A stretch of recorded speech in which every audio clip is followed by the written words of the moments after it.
La seconde intervention sera donc portée par les étudiants du Master 2 à Clure de l'Université d'Angers et incarnée en personne par les étudiants Rachel Favigno, Margot Prod et Lisa Thiraud, qui nous proposent un travail d'enquête et de réflexion sur la valorisation des archives liées à l'environnement dans les services. À travers des exemples concrets qui ont été recueillis auprès des services et analysés, les étudiants vont nous montrer comment ce thème devient progressivement un levier de valorisation, mais aussi un révélateur des attentes sociétales contemporaines. Et c'est parti pour 20 minutes. Donc la valorisation constitue l'une des missions essentielles des services d'archives. Nous emploierons ce terme de manière large et classiquement utilisé par l'archivistique française. Qu'il s'agisse d'expositions, d'ateliers pédagogiques, de publications ou de dispositifs numériques, la valorisation participe à la diffusion des fonds, à leur appropriation par les publics et à l'inscription des archives dans les débats contemporains. Dans ce contexte, la question de la valorisation des archives de l'environnement nous a paru particulièrement pertinente, tant ce thème occupe une place croissante dans les préoccupations sociétales, politiques et territoriales. Pour traiter ce sujet, nous nous sommes appuyés sur la définition des archives de l'environnement, développée par Julie-Anne Carvela dans son mémoire « L'émergence des archives de l'environnement ». Elle y écrit « Les sources de l'environnement sont très variées. Elles touchent autant au paysage qu'au climat, aux pollutions, aux ressources naturelles, à l'eau, etc. » Il s'agit donc d'une définition très large qui se confirme dans l'étude que nous avons menée. Cette diversité se reflète dans les fonds conservés par les services d'archives, mais elle rend également leur identification et leur mobilisation plus complexes. Pour autant, si l'environnement semble s'imposer comme un sujet d'actualité incontournable, sa place dans les pratiques de valorisation des services d'archives reste peu interrogée. Comment cette valorisation est-elle concrètement mise en œuvre? À partir de quels fonds et selon quelle logique? Et existe-t-il un décalage chronologique entre l'intérêt du public pour cette thématique et l'intérêt des services d'archives?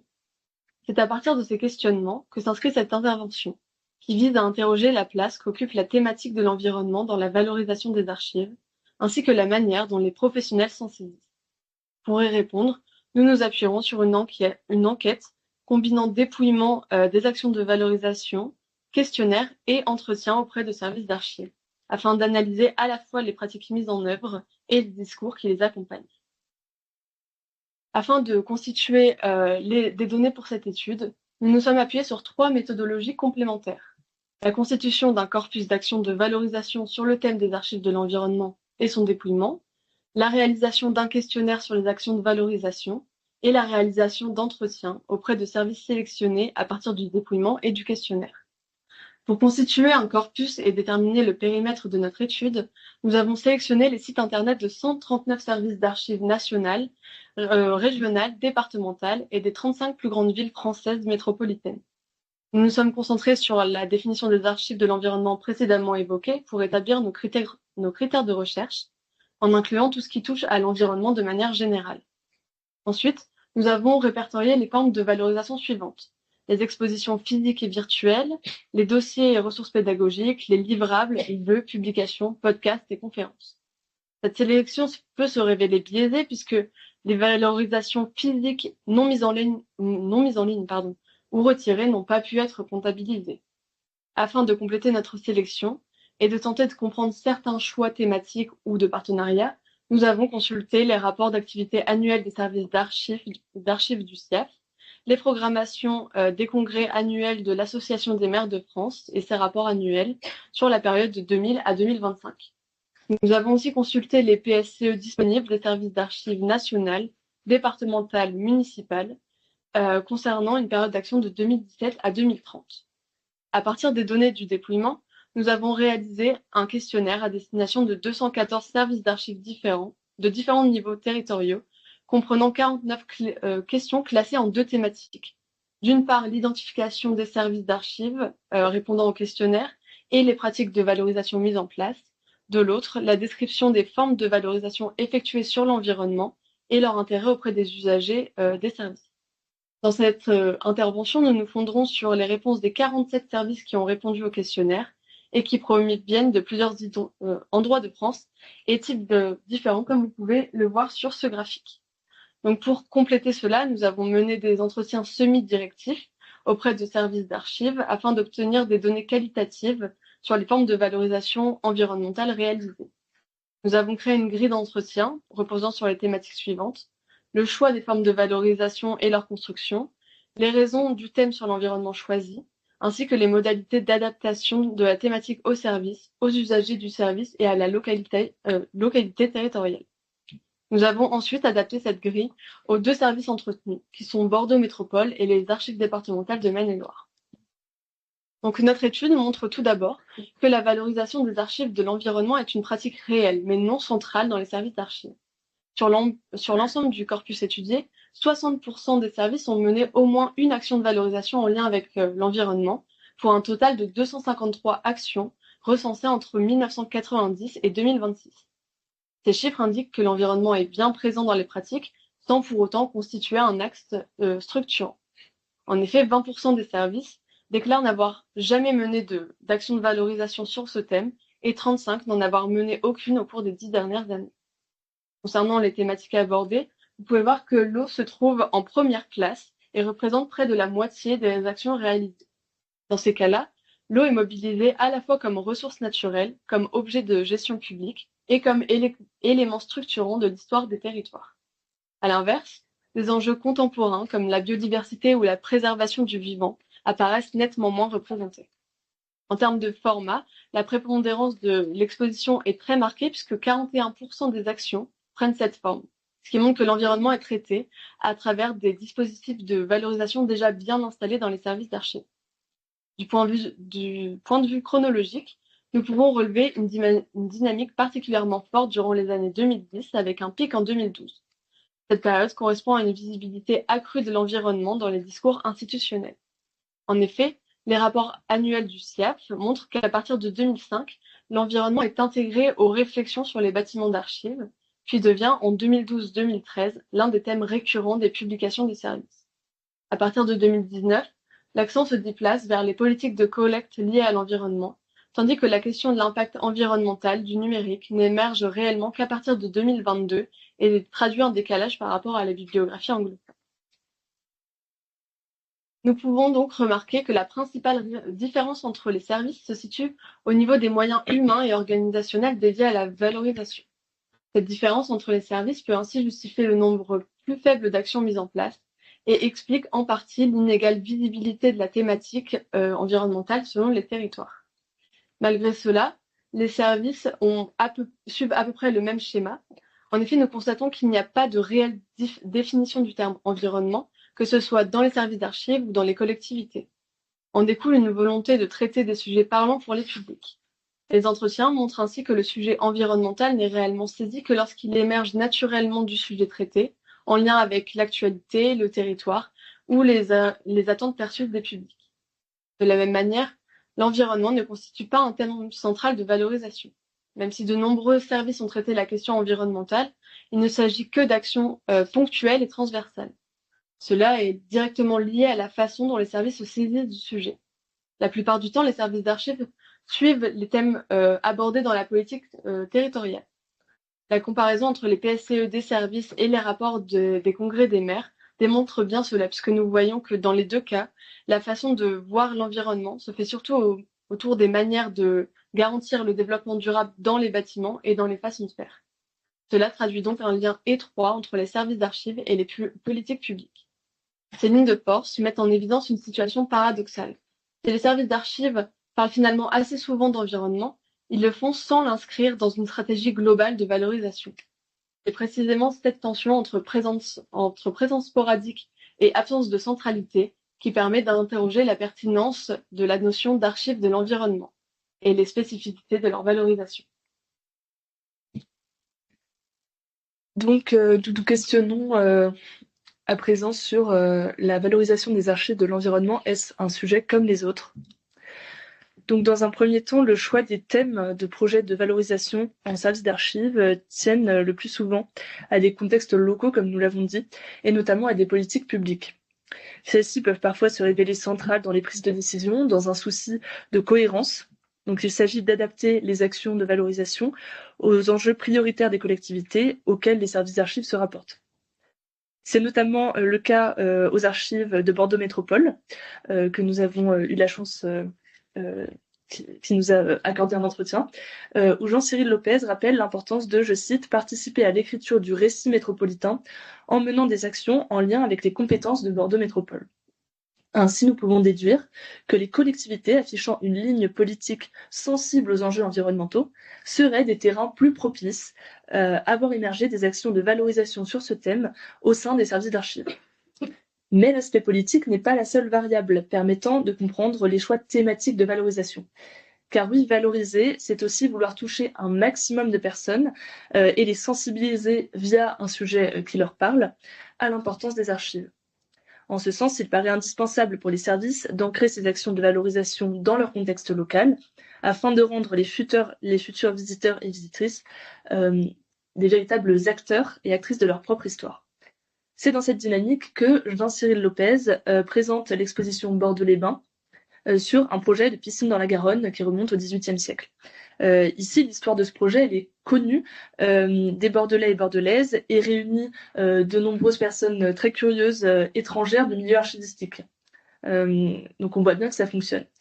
Ainsi, c'est le contexte local, et dans cet exemple qui est loin d'être une exception, l'environnement naturel, qui fait déplacer les visiteurs et les visitrices lors de ces actions de valorisation.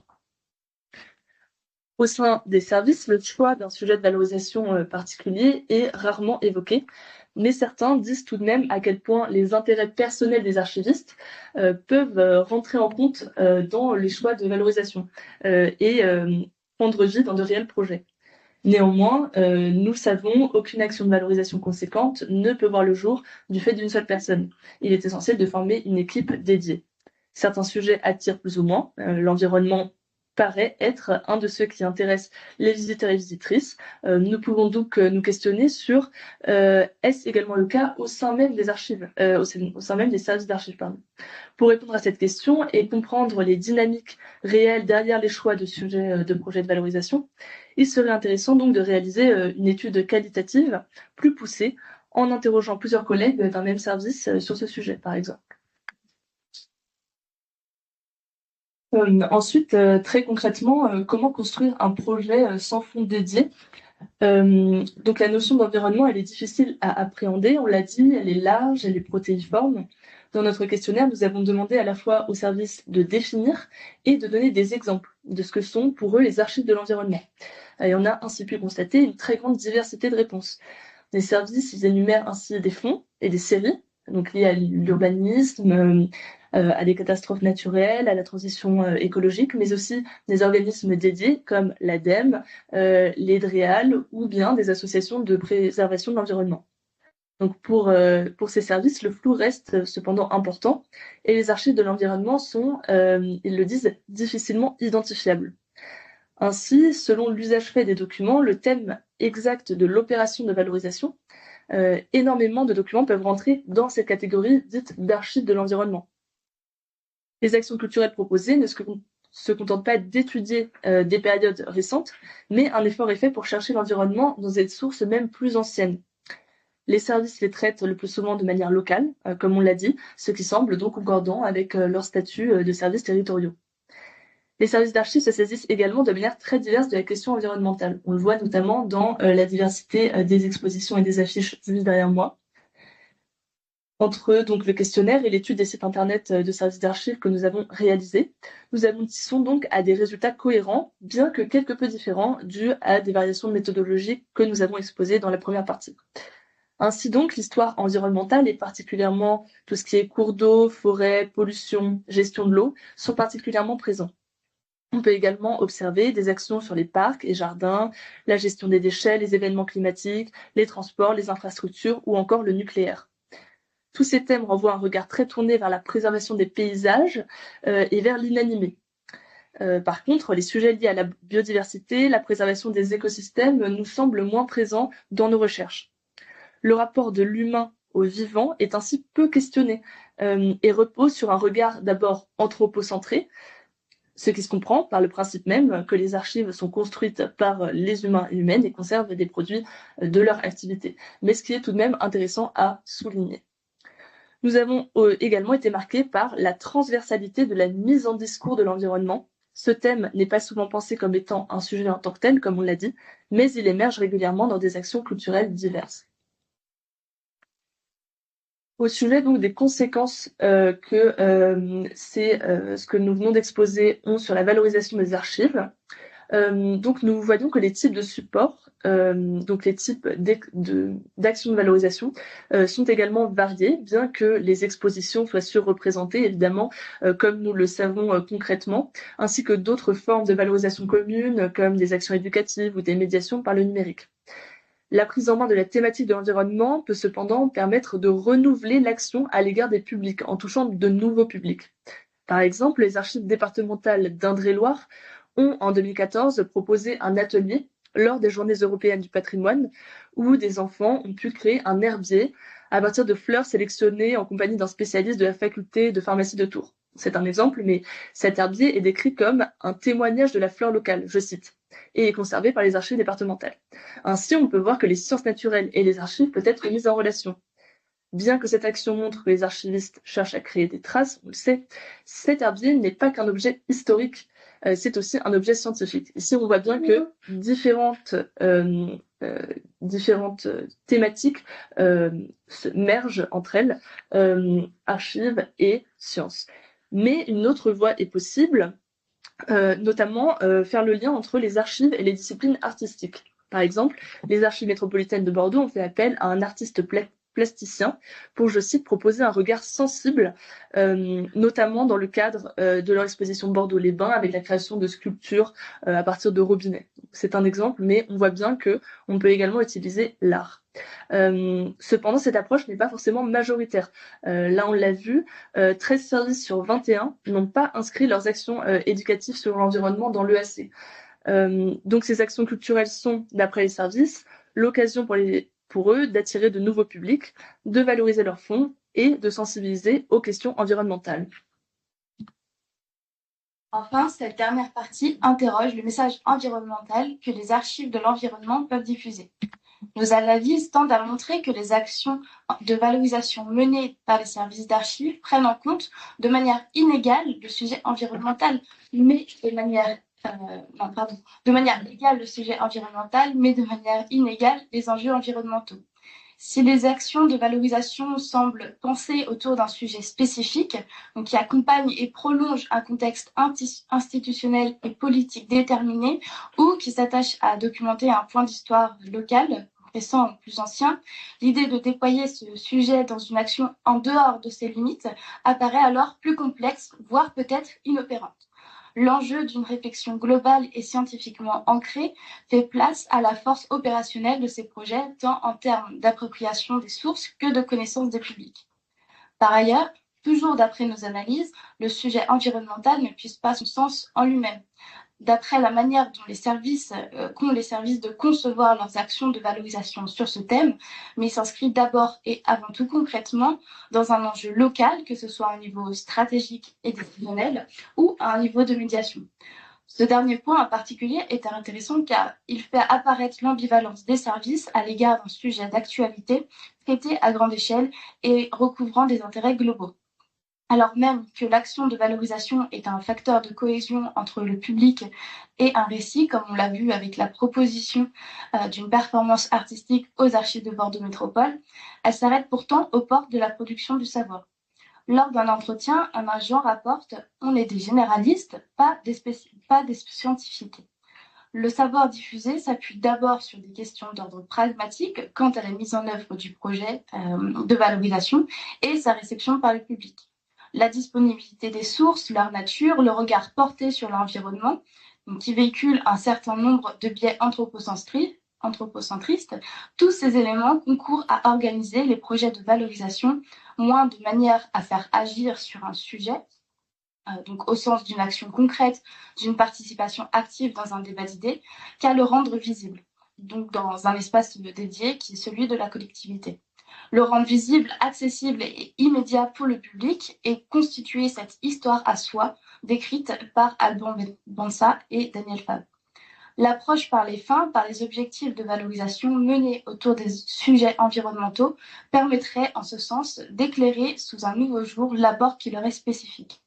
La forte dépendance des services vis-à-vis de la spécificité des fonds qu'ils conservent rend leur action d'autant plus ambitieuse qu'il ne s'agit plus seulement de mettre en avant un sujet émergent, un fait social, mais aussi et en même temps de le penser à l'échelle d'une collectivité dont les services font partie intégrante.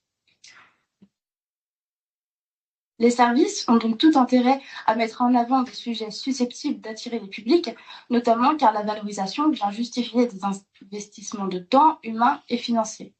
Nous pouvons alors nous demander dans quelle mesure la thématique de l'environnement peut intéresser les publics. De manière générale, les services indiquent que les thématiques abordées doivent parler au public. Cela passe par la proximité avec le sujet et la dimension concrète de la thématique. Par exemple, les archives de Bordeaux Métropole soulignent le succès de leur exposition sur les déchets. Vous avez la fiche juste derrière moi. Ceux-ci sont dans le quotidien de tous, mais sont peu connus. Pour autant, le bilan de l'intérêt des publics sur ces questions est assez mitigé. Comme vous pouvez voir sur le graphique derrière moi, sur 27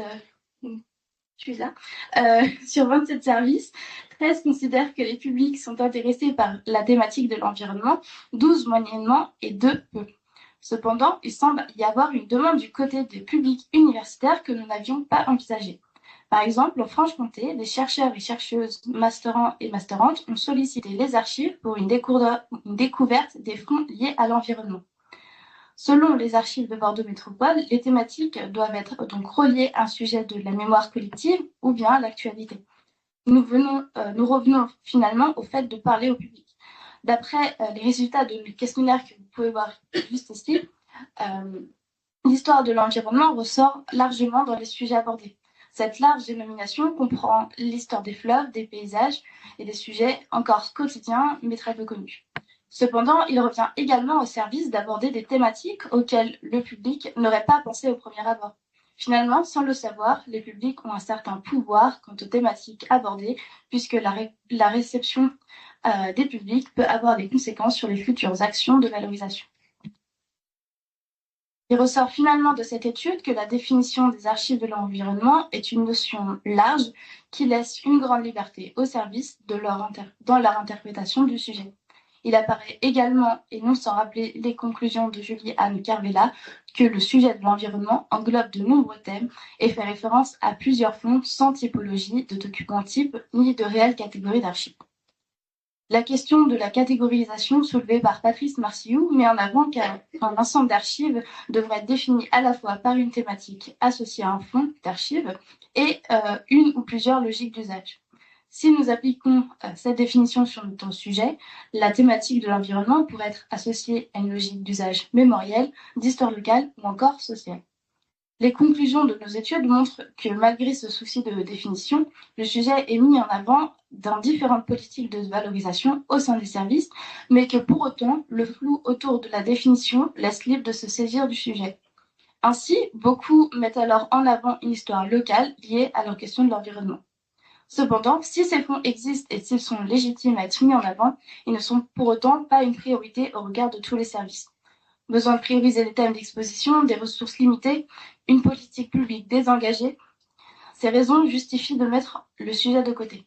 Pour être traité, il doit être d'abord abordé au travers d'un prisme humain, autrement dit, le sujet doit parler au public.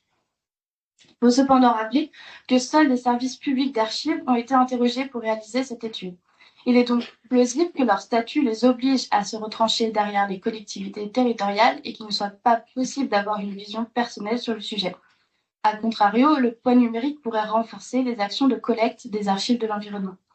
Il est donc légitime de se poser la question du message que souhaitent transmettre ou pas les services d'archives. Ce qui motive ces politiques de valorisation, que ce soit l'actualité et le contexte politique, un réel intérêt pour la question de l'environnement ou une réponse à une demande, toutes ces raisons appellent à s'interroger sur l'existence d'une corrélation entre les actions de valorisation des fonds d'archives de l'environnement et les actions environnementales mises en place par les services d'archives.